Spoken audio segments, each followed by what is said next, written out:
I am 78 years old now. When you reach this age, something strange begins to happen. People stop looking at you the same way. They don't ask what you think anymore. They don't wait for your stories. Sometimes, they don't even wait for you to finish speaking. You become slower, quieter, easier to ignore.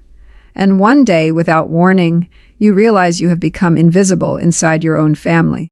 I never thought that would happen to me. There was a time when this house was full of noise.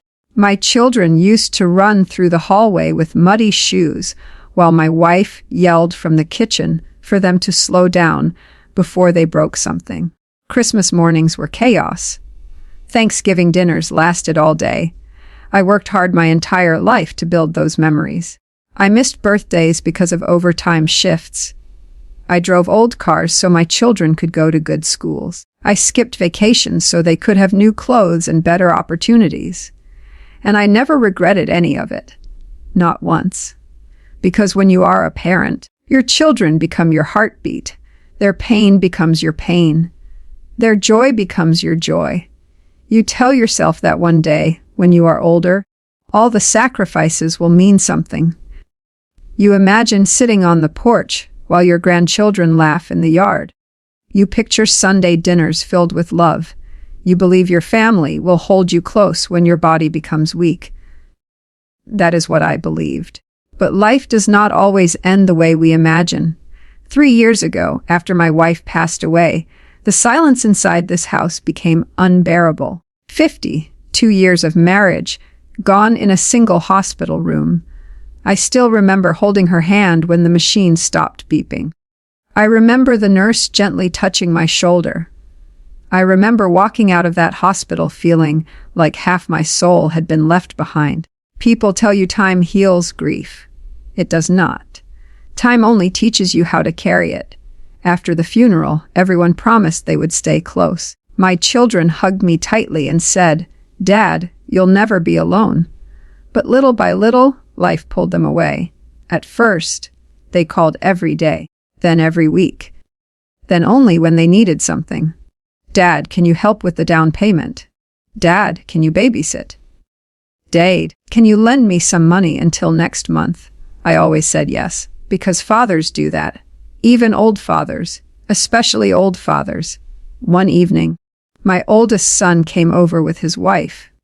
They sat across from me at the dining table where my wife and I used to drink coffee every morning. I could feel something heavy in the room before they even spoke. "Dad," he said carefully, "we've been talking about your future." Your future. Funny how other people suddenly become experts on your future once your hair turns white. He explained that they were worried about me living alone. He said the stairs were dangerous. He said the neighborhood wasn't safe anymore. He said they wanted what was best for me. At first, it sounded loving, reasonable, caring.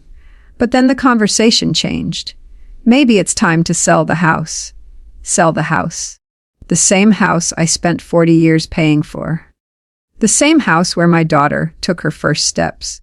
The same house where my wife danced barefoot in the kitchen while old music played on the radio.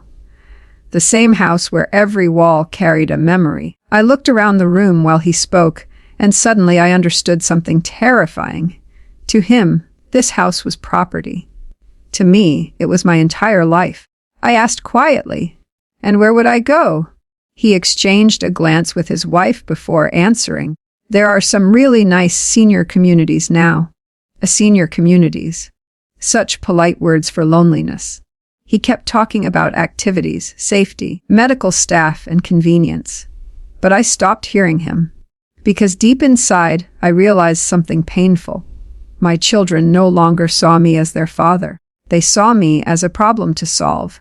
That night, after they left, I sat alone in the dark living room for hours. I stared at the empty chair where my wife used to sit knitting blankets for our grandchildren.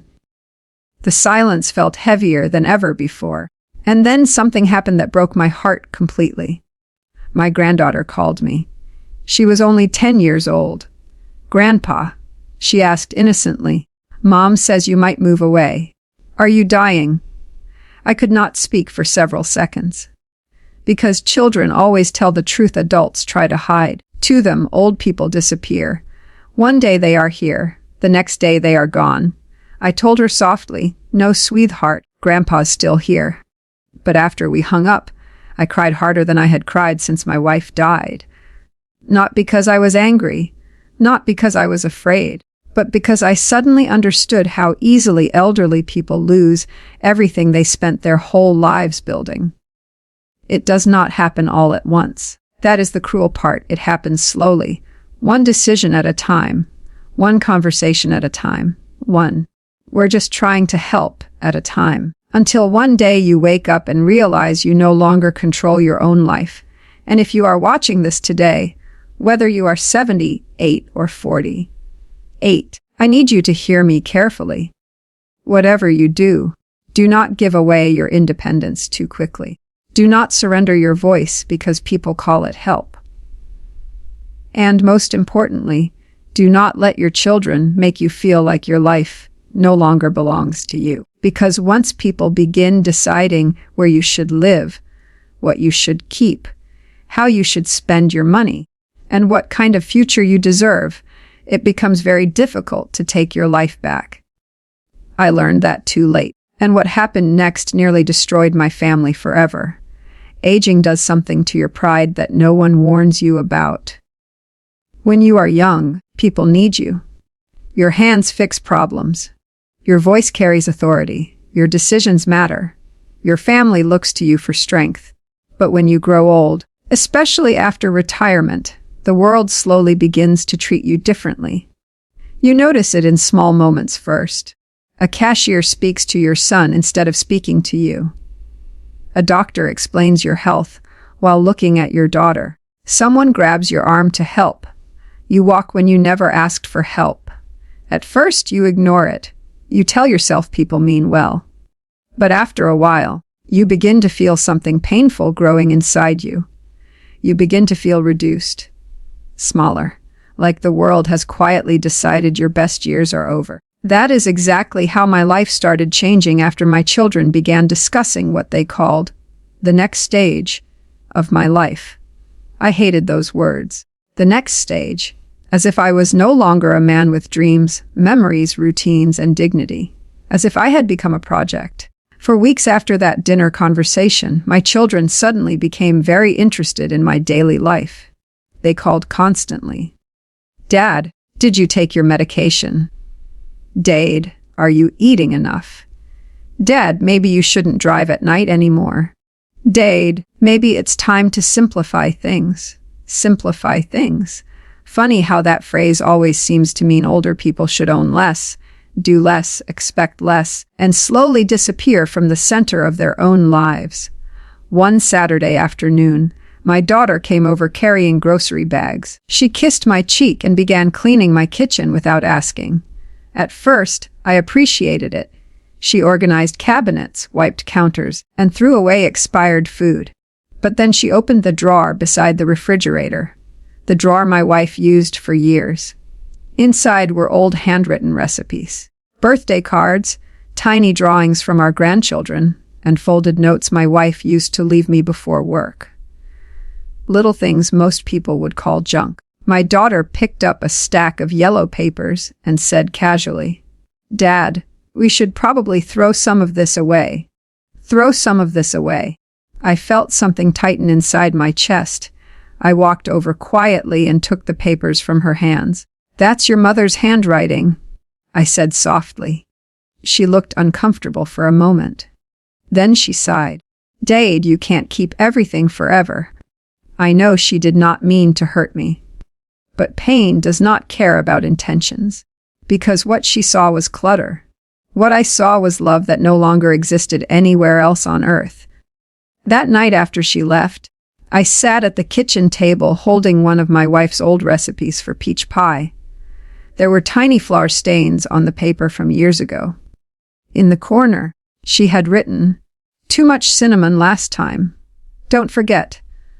I ran my fingers across those words and realized something heartbreaking. When elderly people lose possessions, they are not just losing objects.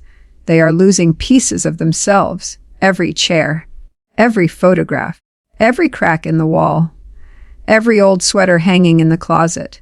Those things become witnesses to a life nobody else fully remembers anymore. And once they are gone, part of your story disappears with them. A few days later, my youngest son stopped by unexpectedly. He brought coffee and acted unusually cheerful. I should have known something was coming. After a few minutes of small talk, he leaned forward and said, "Dad, we found a really good retirement place nearby." There it was again. Not a home, not a community, a place. Like they were discussing where to store furniture. I asked him, "Did you already visit it?" He smiled. "Yeah, it's great. They have nurses, activities, transportation. Honestly, you'd probably be happier there." Probably. That word stayed in my head long after he left. Because happiness is a strange thing. Young people think happiness comes from convenience. Older people know happiness often comes from familiarity, from sleeping in your own bed, from hearing the same floorboards creak at night, from watching sunlight enter the kitchen exactly the way it has for 30 years. From memories. You cannot replace those things with bingo nights and scheduled exercise classes. A week later, something happened that changed everything between me and my children. I accidentally overheard a conversation. My oldest son thought I was asleep upstairs when he came over to speak with his sister in the living room. But I was awake, and I heard every word. "She can't keep doing this," my daughter whispered. "I know," my son replied. "But what choice do we have? He's getting harder to manage. Harder to manage. Not harder to love. Not harder to help. Harder to manage." I stood frozen halfway down the staircase, listening to my own children discuss me like I was becoming an inconvenience. Then my son said something I will never forget for the rest of my life. "If we wait too long, something bad's going to happen, and then it'll become our responsibility." Our responsibility. I went back upstairs before they saw me, and for the first time in my entire life, I felt unwanted inside my own family. Do you know what hurts most about getting older? It is not wrinkles. It is not pain in your knees. It is not forgetting names. The hardest part is realizing the people you sacrificed everything for may some days see your existence as a burden instead of a blessing. That realization changes you. That night, I barely slept. I stared at the ceiling, remembering all the years I carried those children in my arms when they were sick. I remembered staying awake beside hospital beds. I remembered working double shifts to pay tuition bills. I remembered every Christmas bicycle, every baseball game, every broken heart I helped them survive. Parents spend their whole lives protecting their children from pain. But no one prepares parents for the pain children can cause without even realizing it. The next morning I made breakfast slowly, eggs, toast, coffee, simple things. As I sat there alone, I suddenly noticed how quiet the house had become over the years. No laughter, no footsteps, no music, just the ticking of the kitchen clock. And, for the first time, I asked myself a question that terrified me. Maybe they were right. Maybe I was becoming too old. Maybe I was holding onto the past too tightly. Maybe I really was becoming a burden. That is the dangerous moment many elderly people face. Not when others stop believing in them, but when they stop believing in themselves. Because once an older person begins doubting their own value, they become vulnerable. Vulnerable to pressure, vulnerable to guilt, vulnerable to surrendering their independence simply to avoid feeling unwanted. And I almost surrendered mine. Almost. But then one unexpected moment changed everything. A moment involving my late wife's final letter, a letter my children never knew existed. Before the moment, and after it. For me, that moment happened on a cold Tuesday evening while rain tapped softly against the windows of my empty house. I had spent most of the day sitting alone in the living room, thinking about everything my children had said. Their words kept replaying in my mind like an old broken record. He's getting harder to manage. If we wait too long, It'll become our responsibility. Maybe they never intended to wound me so deeply. Maybe they truly believed they were helping. But pain does not become smaller simply because someone did not mean to cause it. By that evening, I felt exhausted in a way sleep could not fix. Not physically, spiritually. I looked around the house and suddenly everything felt fragile. The photographs on the walls, the blankets folded over the couch, the old clock near the fireplace that my wife loved because it chimed too loudly every hour. For the first time, I began wondering if I should give in. Maybe I should sell the house. Maybe I should stop fighting. Maybe old people are supposed to quietly step aside so younger lives can move forward. That thought sat heavily inside me as I slowly walked upstairs toward our bedroom. Even after 3 years, I still called it our bedroom. Not mine, ours. Her side of the closet remained untouched. Some people said that was unhealthy. But grief does not follow rules. Some nights I still opened the closet door just to smell her sweaters, because they carried the faintest trace of her perfume. I sat carefully on the edge of the bed and opened the small wooden drawer in the nightstand beside me. Inside were old watches, receipts, family photographs, and things I had not looked at in years. Then I saw it, a small white envelope. My name was written across the front in my wife's handwriting. For several seconds, I could not breathe. My hands actually trembled, because suddenly she felt close again, closer than she had felt in years. I opened the envelope slowly. Inside was a folded letter. The paper was worn, like it had been waiting patiently for this exact moment. I recognized the date immediately. She had written it 2 months before she died. And as I began reading, tears filled my eyes before I even reached the second sentence. My love, if you are reading this, it means I am gone. And if I know you the way I believe I do, you are probably sitting alone trying to carry everything quietly so nobody worries about you. I stopped reading for a moment, because that was exactly what I had been doing. Exactly. I continued. You spent your whole life protecting everyone else, but I need you to promise me something. Do not disappear after I'm gone. Disappear. That word hit me deeply, because that was precisely what had been happening to me.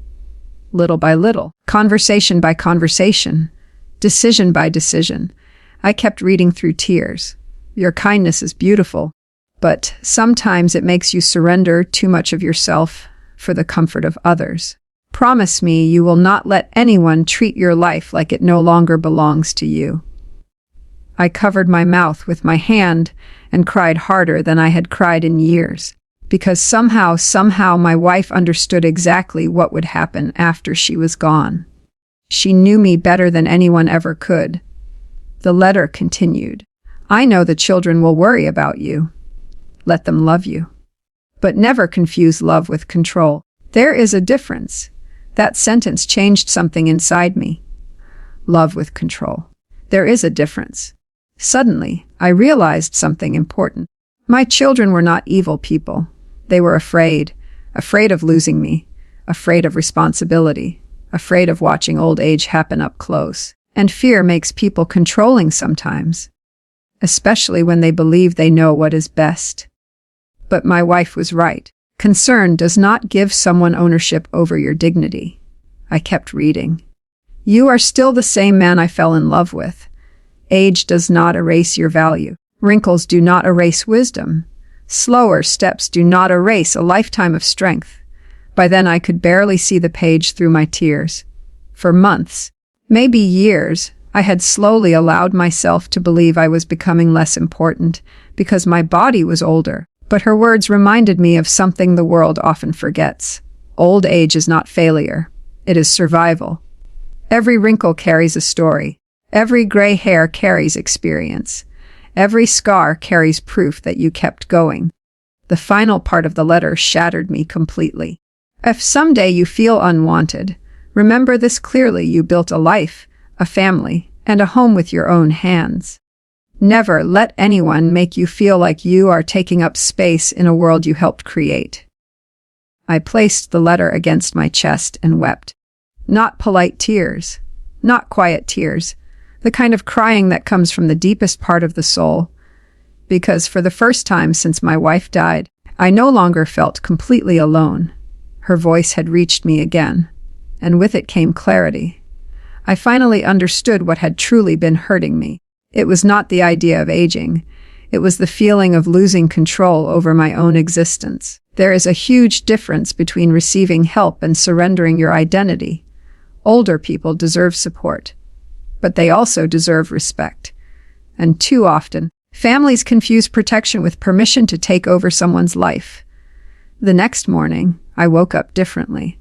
Not younger, not stronger physically, but stronger inside. I shaved carefully, put on a clean button-down shirt, made coffee, opened every curtain in the house, and let sunlight pour into the rooms that had felt dark for too long.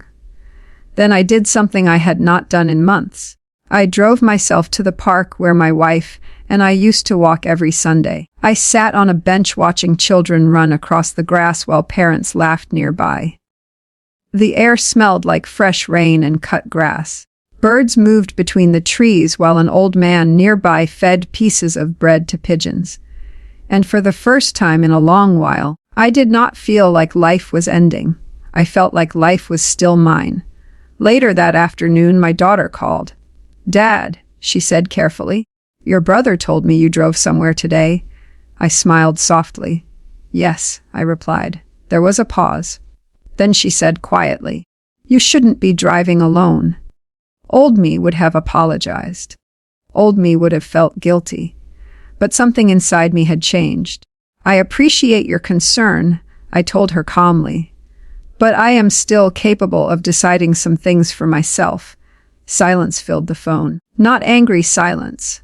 Surprised silence. Because for the first time in months, I was speaking like a man who still belonged to himself. That conversation marked the beginning of a battle inside my family. A battle between love and control. Between protection and dignity. Some conversations change a family forever. Not because people scream. Not because doors slam, but because the truth finally enters the room. And once truth is spoken out loud, nobody can pretend anymore. That moment came for my family on a Sunday evening. Ironically, it began as a simple dinner. My daughter insisted everyone come over to my house because, in her words, "We need to spend more time together." My 2 sons arrived with their wives. My grandchildren ran through the hallway laughing, while the adults carried food into the kitchen. For a few hours, the house felt alive again. The smell of roasted chicken filled the air. Plates clattered. Someone turned on soft music in the background. My youngest grandson sat beside me asking questions about when televisions only had 3 channels and why people used paper maps instead of phones. I laughed more that evening than I had laughed in months. And for a moment, I almost forgot the growing tension between me and my children. Almost. But tension has a way of waiting quietly beneath the surface. Eventually, after dinner ended and the grandchildren went upstairs to watch television, the conversation shifted. I noticed the look first. That look families exchange when everyone already discussed something beforehand. My oldest son cleared his throat. "Dad," he began carefully, "we've all been talking." The moment those words left his mouth, I knew. This was not a family dinner. This was an intervention. My daughter reached for my hand across the table. "We're worried about you." There it was again, worried. Such a gentle word. But sometimes the heaviest control arrives wrapped in gentle language. I stayed quiet while they spoke. They talked about my age, about safety, about the stairs in the house, about my driving, about medications, about emergencies. Everything sounded reasonable on the surface. That is what makes these situations so difficult. Control rarely begins cruelly. It often begins with concern. Then my youngest son leaned forward. "Dad, we think it's time you move somewhere with more support." I looked around the table slowly. Every face carried the same expression. Care mixed with discomfort, like people trying to convince themselves they were doing the right thing. For several seconds, nobody spoke. Then my daughter quietly added, You can't keep living alone forever. Something about that sentence pierced me deeply, because hidden inside those words was another message. Your current life is no longer acceptable. I folded my hands carefully and asked, "And what exactly do all of you think happens to me there?" Nobody answered immediately. Finally, my oldest son spoke. "You'll be safer. Safer." There is that word again. As if life's highest purpose is simply surviving longer. I nodded slowly. "And what else?" My daughter smiled weakly. "You'll have people around. People around. Strangers. Scheduled conversations. Organized activities. Television rooms filled with elderly people staring silently at screens while waiting for visitors who rarely come. I had visited enough places to know the truth. Some retirement communities are wonderful, but many are filled with forgotten people trying desperately not to feel abandoned. And suddenly, I realized something heartbreaking. My children thought they were planning my future. But what they were really planning was my slow removal from the center of the family. Out of the house. Out of daily life. Out of sight. That realization hurt more than I can describe.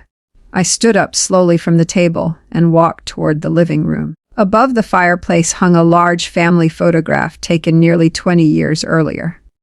In the picture, my wife stood beside me smiling proudly, while our children surrounded us holding babies in their arms. Back then, everyone still needed us. I stared at the photo for several seconds before speaking. "Do you know what the hardest part of aging is?" I asked quietly. Nobody answered. "It's not pain. It's not weakness. It's realizing people slowly stop seeing you as a person and start seeing you as a responsibility." The room became silent. My daughter's eyes filled with tears immediately. But I continued, "You all keep talking about safety like it's the only thing that matters. But what about dignity? What about purpose? What about waking up in a home filled with memories instead of waking up wondering why your family decided you no longer belong with them?" My youngest son shook his head quickly. "That's not what this is." "Isn't it?" I asked softly. Nobody spoke, and then something happened none of them expected. I pulled my wife's letter from my pocket. I had been carrying it with me ever since I found it. "There's something your mother wrote before she died," I said quietly. The room immediately changed. Even the air felt different. My children loved their mother deeply. I unfolded the letter carefully and began reading aloud. "Do not let anyone treat your life like it no longer belongs to you." My daughter lowered her head instantly. I continued reading. "Never confuse love with control. There is a difference." But now, tears were sliding down her face. Even my sons looked shaken. But I kept going. "Age does not erase your value." The room was completely silent except for my voice. And then I reached the final line. "Never let anyone make you feel like you are taking up space in a world you helped create." When I finished reading, nobody moved. Nobody spoke, because suddenly the truth stood naked in front of all of us. My children were not trying to hurt me. But without realizing it, they had slowly begun stripping away pieces of my independence in the name of helping me. And the worst part, I had almost allowed it. My oldest son finally spoke, his voice breaking slightly. "Dad, we're scared." That sentence changed everything. Not angry, not defensive. Scared. I sat back down slowly. "Of what?" I asked. His eyes became red. "Of losing you." Those words hit me harder than anything else that night. Because beneath all the pressure, all the controlling conversations, all the plans and suggestions, there was fear. Children do not know how to watch their parents grow old. Nobody teaches them. One day, the strongest person in your life suddenly becomes fragile, and it terrifies you. My daughter wiped tears from her face. "After Mom died, we felt like we could lose you too." For the first time in months, I stopped seeing my children as people trying to control me, and I started seeing frightened little boys and girls trapped inside adult bodies. Still afraid of losing their father, I nodded slowly. I understand that, I told them gently. But fear cannot become the reason you take away my right to live my own life. My youngest son looked down at the table. We just don't know what to do. That sentence broke my heart. Because suddenly I realized something painful. Families often fail each other, not because love is missing, but because communication disappears. Everyone had been making decisions based on fear instead of honesty, and fear creates distance. That night, for the first time in years, we truly talked, not as parents and children, as human beings. I told them about the loneliness after their mother died, about sitting in silence for hours, about feeling invisible, about overhearing them call me, harder to manage. My daughter burst into tears when I said that. I didn't know you heard us, she whispered. I did. The guilt on their faces was unbearable to watch. But strangely, something beautiful was finally happening. Walls were coming down, masks were falling away, and for the first time in a long time, we were finally telling each other the truth. But before that night ended, I made one decision that shocked everyone at the table. A decision that completely changed the future of our family. After everything was finally said that night, silence filled the room again. But this time, it felt different. Not cold, not tense, honest. The kind of silence that comes after people finally stop pretending. My children sat around the dining table with red eyes and lowered heads, while the sound of my grandchildren laughing upstairs floated softly through the house. For a moment, I looked at all of them and saw something I had missed for months. They were exhausted, too. Fear had been eating them alive. Fear of hospitals. Fear of phone calls in the middle of the night. Fear of becoming responsible for impossible choices. Fear of watching their father slowly grow old. And maybe that is one of the saddest truths about life. Aging does not only happen to the elderly. It happens to entire families. Children begin grieving their parents long before death ever arrives. I finally understood that. But understanding their fear did not mean surrendering my life to it. I folded my wife's letter carefully and placed it back into my pocket. Then I looked at my children and said the words that changed everything. I am not moving out of this house. Nobody spoke. I continued calmly. I may need help someday. I may become weaker. I may even reach a point where I cannot live alone safely anymore. But that decision will happen when the time truly comes, not simply because all of you are afraid. My oldest son looked conflicted. But Dad, I gently raised my hand. No, listen to me. For years, I had listened quietly while everyone discussed my future as if I were sitting outside the room. That night, I finally needed them to hear me. This house is not just wood and walls to me, I said softly. Your mother is here. Your childhood is here. My entire life is here. The tears rolled down my daughter's face again. I wake up every morning and still remember your mother standing in that kitchen making pancakes. I remember Christmas mornings with wrapping paper everywhere. I remember teaching you how to ride bicycles in the driveway. Every corner of this house holds a piece of our family. I looked around the room slowly. When older people lose their homes, they do not just lose property, they lose familiarity, identity, stability. Sometimes they lose the final place on earth where they still feel connected to the people they once were. Nobody interrupted me, because finally they understood. I leaned back in my chair and took a slow breath. But there's something else you need to understand too. They looked at me carefully. I don't want independence because I'm stubborn. I want independence because it gives me dignity. That word hung heavily in the air. Dignity. Something many elderly people lose little by little without anyone noticing. Sometimes families take it accidentally. Sometimes society takes it quietly. And sometimes old people surrender it themselves because they become tired of fighting to be treated like adults. But dignity matters. It matters more than convenience, more than comfort, more than perfectly organized safety plans. A person without dignity may still be alive, but part of them disappears. My youngest son rubbed his face with both hands and whispered, "We thought we were helping." "I know," I said gently, "and maybe sometimes you were." That was important too, because this story was never about villains. My children loved me deeply. But love becomes dangerous when it stops listening. That night we talked for hours. Real conversations, not polite conversations, not surface-level conversations. Truthful ones. I admitted things too. I admitted that after my wife died, I stopped taking care of myself properly. I admitted there were days I barely spoke to another human being. I admitted loneliness had made me withdraw from life. That shocked them, because parents often hide their pain to protect their children, even when those children are grown adults themselves. My daughter finally asked quietly, "Then what do we do?" That question mattered, because for the first time, nobody was trying to control anyone. We were trying to understand each other. And together, we created a different plan. Not a perfect one, a human one. My oldest son installed handrails near the stairs without treating me like I was helpless. My daughter began visiting twice a week, not to supervise me, but simply to spend time together.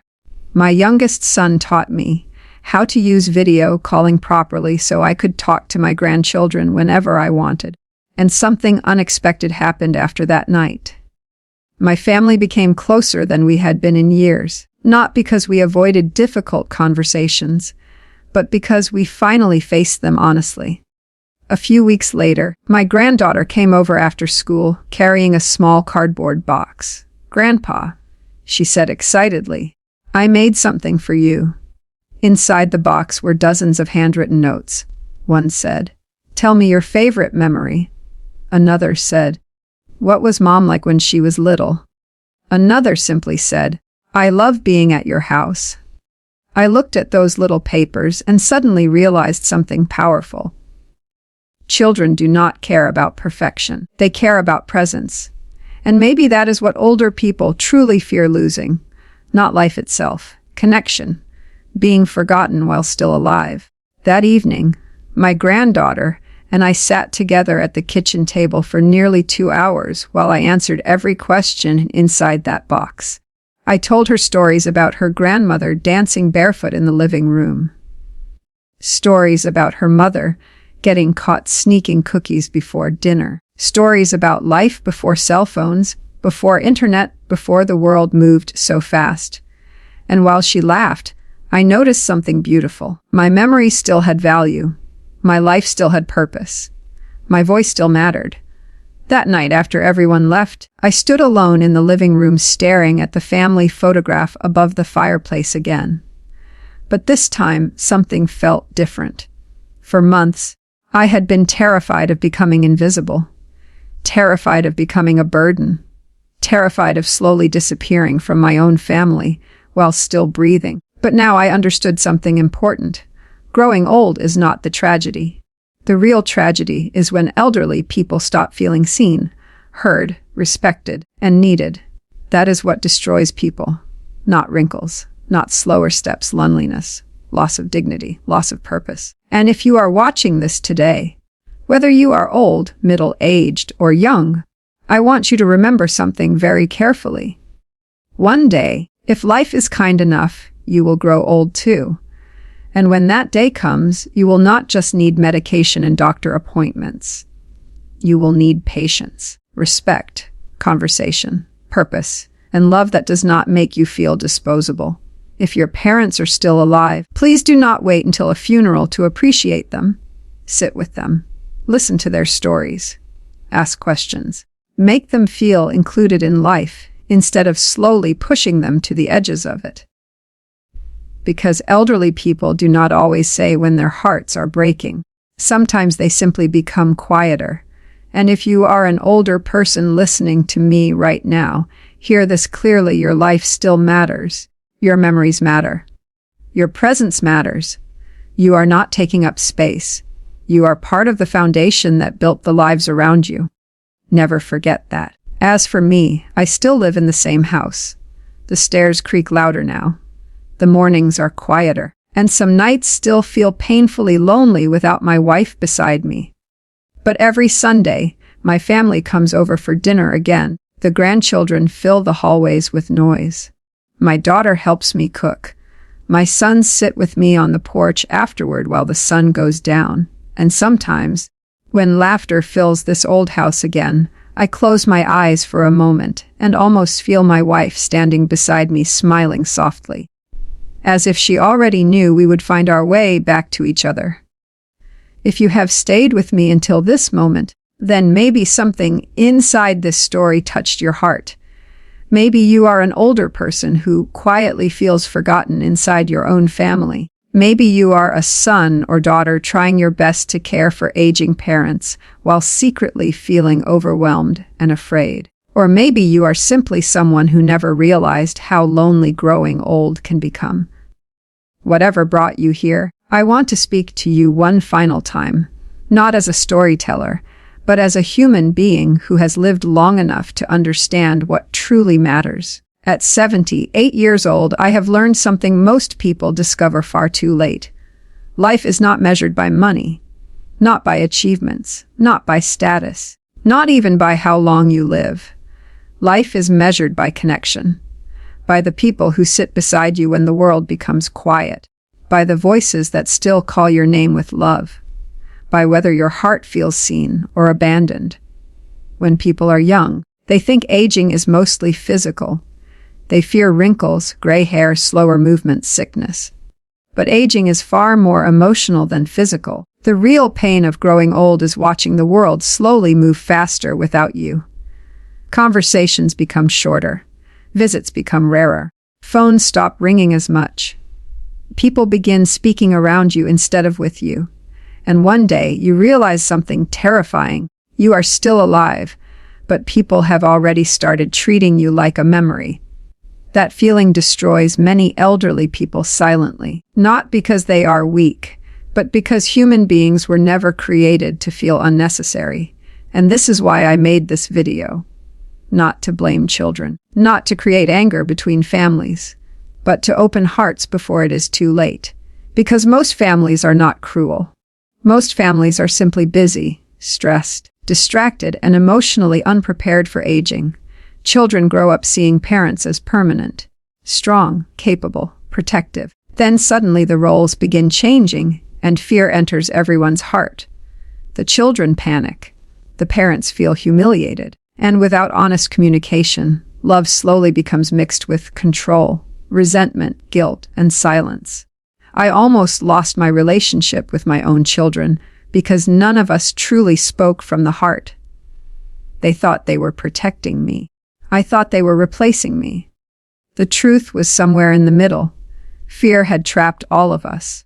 But everything changed the moment we stopped trying to control one another and finally started listening. That is why I want every son and daughter watching this to hear me carefully. Your parents do not expect perfection from you. They do not need expensive gifts. They do not need grand speeches. Most elderly parents simply want to feel remembered, included, respected, needed. Call them even when you are busy. Sit beside them without checking your phone every 5 minutes. Ask them questions about their life. Let them tell the same stories again without acting annoyed. Because one day those stories will disappear forever, and the silence they leave behind will hurt more than you can imagine.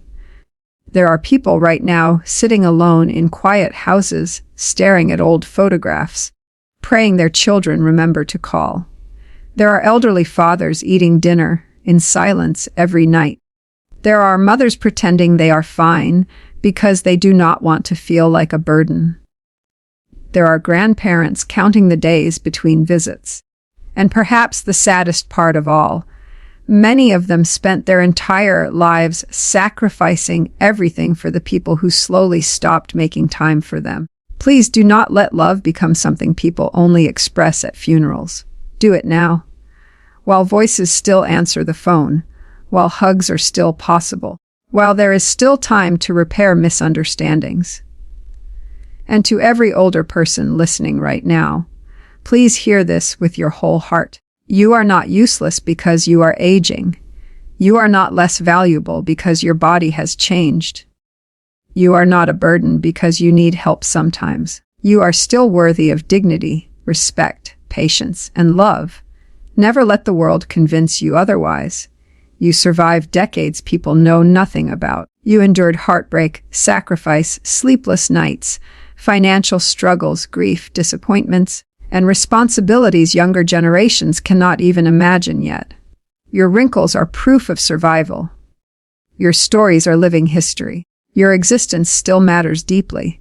And yes, there may come a day when help becomes necessary. There is no shame in that. None. The goal is not to reject help. The goal is to never lose your humanity while receiving it. Because there is a huge difference between caring for someone and making them feel like their life no longer belongs to them. Before I end this story, there is one final truth I want to leave in your heart. One day, every young person becomes old if life allows them the privilege. And when that day comes, you will not remember how many followers you had. You will not care about expensive possessions. You will not think about office titles or social media arguments. You will care about who stayed, who called, who listened, who sat beside you when life became quieter. That is what truly remains in the end: love, presence, human connection. Everything else fades. As for me, I still wake up every morning in the same old house filled with memories. Sometimes I still cry when I think about my wife. Sometimes loneliness still visits quietly after midnight.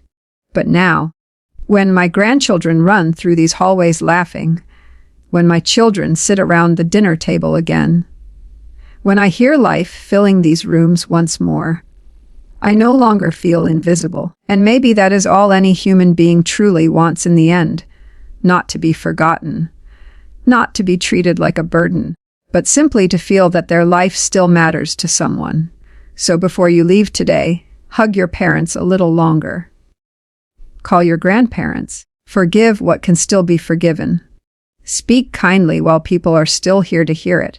Because one day, all of us will become memories in someone else's story. And the greatest gift we can leave behind is love.